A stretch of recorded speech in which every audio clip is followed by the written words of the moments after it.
everybody, welcome to part 1 of my surveillance drone build. This one will be looking at the robotic arm that will be attached to the robot.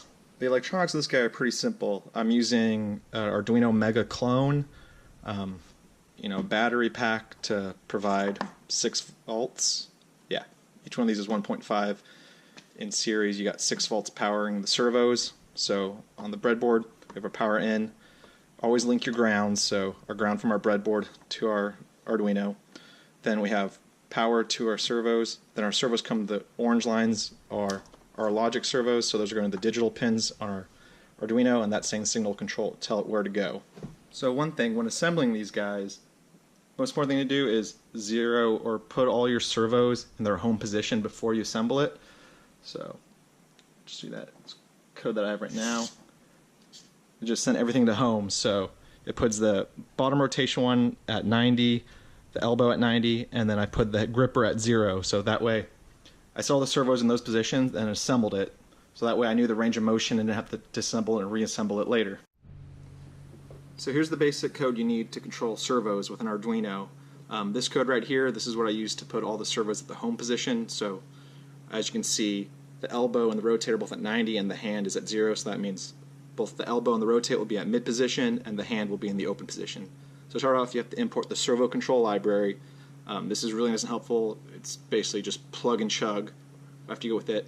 Then you define your servo variable names. So I did hand, elbow, and rotate.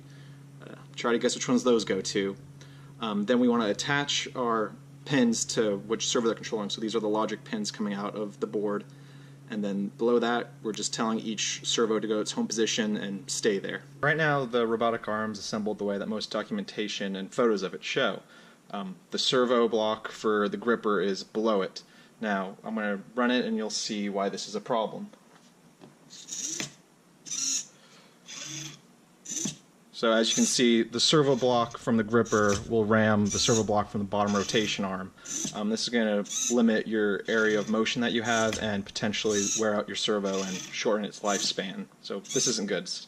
Now to remedy that problem and give us more range of motion, we've taken the gripper arm and flipped it 180 degrees so the servo block for the gripper is on top instead of below it, and as you can see, it's not ramming the rotation servo. So we'll run it again and no interference. We got a lot more range of motion. Thank you for watching the video. A full write-up with how to code and build this will be on my website blockbuilds.com in the near future. Check it out if you want. In part 2, we're going to be building the Devastator. This is a treaded tank platform that this arm's going to go to in the future.